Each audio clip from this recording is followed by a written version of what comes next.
প্রার্থনা করি যাকে ভালোবাসে তাকেই যেন পাই। কেননা অসমাপ্ত ভালোবাসা সত্যিই খুব কাঁদায়। এক জীবনে তো আর সবাই সবকিছু পায় না। আমিও না হয় সেই না পাওয়ার দোলেই থাকলাম।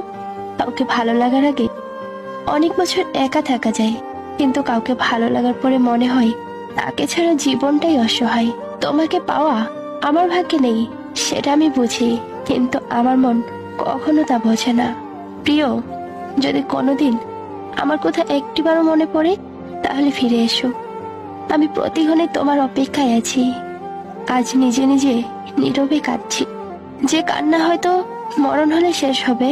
তবে সত্য বলতে কি জানো, আমি তোমাকে আজও ঠিক আগের মতোই ভালোবাসি।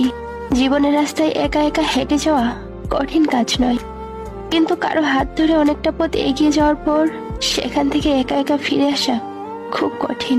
সবকিছু ভাঙলে শব্দ হয়, কিন্তু মন ভাঙলে শব্দ হয় না। তাই তো যার মন ভাঙে সেই একমাত্র বুঝে ব্যথা কত। জানি ফিরবে না এই মনের নীড়ে, তবু অপেক্ষায় থাকবো সারা জীবন ধরে। ভুল মানুষকে ভুলে যাওয়াই উত্তম। সব মেয়ে টাকার পাগল হয় না। কিছু কিছু মেয়ে একটু ভালোবাসা পেলেই খুশি। জোর করে কাউকে যেমন ভালোবাসা যায় না, ঠিক তেমনি জোর করে কারো ভালোবাসা পাওয়া যায় না। ভালোবাসলে ভালোবাসা পাবে এটা ভাবা ভুল, কারণ পৃথিবীটা এখনো স্বার্থপর।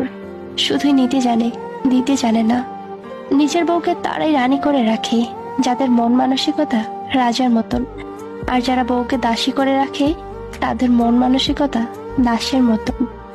বাবাদের টাকা সন্তানেরা যত সহজে ভোগ করতে পারে, সন্তানের টাকা বাবারা অত সহজে ভোগ করতে পারে না।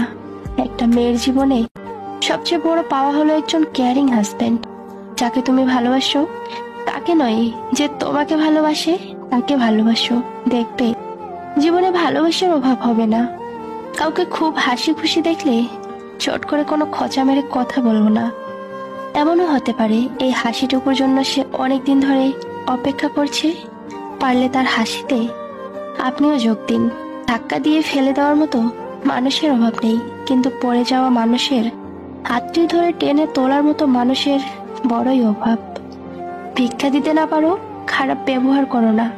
সাহায্য করতে না পারো, উপকার করতে না পারো, ক্ষতি করো না। ভালোবাসতে না পারো, ঘৃণা করো না। মন বোঝার মতো কেউ নেই, অথচ ভুল বোঝার লোকের অভাব নেই। গুরুত্ব আর অপেক্ষা দুটোই দূরে না গেলে বোঝানো যায় না। কাছে থাকলে দামি জিনিসও সস্তা মনে হয়।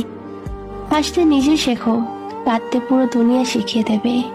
আমি হারিয়ে গেলে খুঁজবে না কেউ, যেজন খোঁজার ছিল হারিয়েছেও সেও। সবচেয়ে বড় অভাব হলো আপনার ভেতরে কিছু কথা জমেছে, কিন্তু সেগুলো শোনার মতো উপযুক্ত মানুষ না থাকা। জীবনে কিছু মুহূর্ত আসে, শুধু নির্বাক দৃষ্টিতে তাকিয়ে থাকা ছাড়া আর কিছু থাকে না। ঠিক ততটা আধারে যাব, যতটা আধারে হারালে কেউ সন্ধান পাবে না। মানুষ যখন কষ্ট পেতে পেতে নিজেকে শক্ত করে নেয়, একটা খলসের মধ্যে নিজেকে আবদ্ধ করে নেয়, তখন শত কষ্ট, কান্না, আবেগ, মায়া কোনো কিছুই তাকে স্পর্শ করতে পারে না। অনুভূতির শূন্য এক যন্ত্রমানব পরিণত হয়ে ওঠে, যার কোনো কিছুতেই কিচ্ছু যায় আসে না। প্রথম প্রথম পরিচয় হওয়ার সময় মানুষ যেমন দেখায়, চিরদিন কিন্তু তেমন থাকে না। সবাই একসময় বদলেই যায়। যখন তোমাকে মনে পড়ে, তখন পৃথিবীর কোনো সুখী আমাকে সুখে রাখতে পারে না। আমরা যাদের একসময় আমাদের খুশির উৎস বলে মনে করতাম, অবশেষে তাদের দ্বারা আমরা সবাই আহত হই।